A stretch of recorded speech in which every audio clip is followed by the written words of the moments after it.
আসলে এখানে আমি ৩ বছর প্রায় ৩ মাস ৩ বছর ৩ মাস আমি ঢাকা মেট্রোপলিটনে ডিটিটি ব্রাঞ্চ টিভিতে কাজ করেছি। সবাই চুপ করেন। এই কাজ করাকালীন সময়ে আপনারা সবসময় আমার পাশে ছিলেন এবং আমি চেষ্টা করেছি ঊর্ধ্বতন কর্তৃপক্ষের নির্দেশ মেনে ডিবিকে একটা সাধারণ মানুষের আস্থার জায়গায় দোরগোড়ায় নিয়ে যায়। এবং আমি কিন্তু আমার এই চাকরির ৩ বছর ৩ মাসকালীন সময়ে আমি সাধারণ মানুষের কাছে ডিবিকে একটা আস্থার জায়গায় পরিণত করেছি।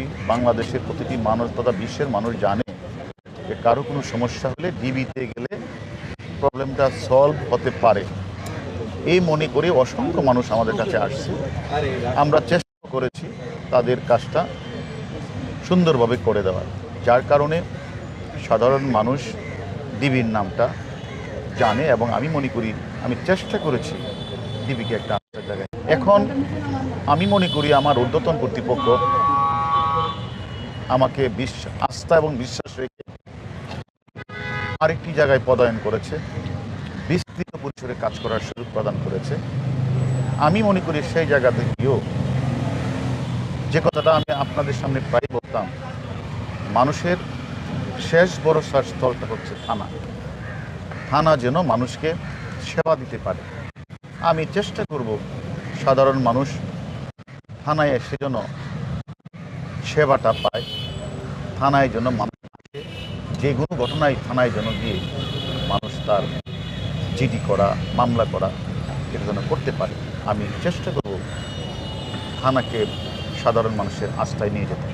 দেখেন, আমি এই ডিবিতে থাকাকালীন সময় অনেক গুরুত্বপূর্ণ মামলা,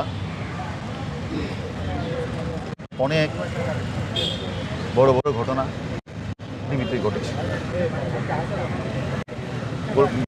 টিপু মার্ডার থেকে শুরু করে ঝিনাইদহ কালীগঞ্জ এমপি আনাস হত্যা মামলা, অসংখ্য খুনের ঘটনায় আমাদের ডিবিকে নিয়ে আমরা নির্ভুলভাবে তদন্ত করে সাক্ষ্য প্রমাণ নিয়ে আমরা মামলার ক্লু বের করেছি। কোনো নিরীহ লোককে কিন্তু আমরা পেশ করি নাই। আর প্রভাবশালী ব্যক্তি যত বড়ই হোক না কেন, সে যদি ঘটনার সাথে জড়িত হয় তাকে আমরা কিন্তু বাদ দিই নাই। তেমনিভাবে আমি মনে করি মামলা রুজু হয়েছে, যদি কেউ নির্দোষ থাকে, নির্দোষ প্রমাণ হয়, তাদেরকে হ্যারেস করা হবে।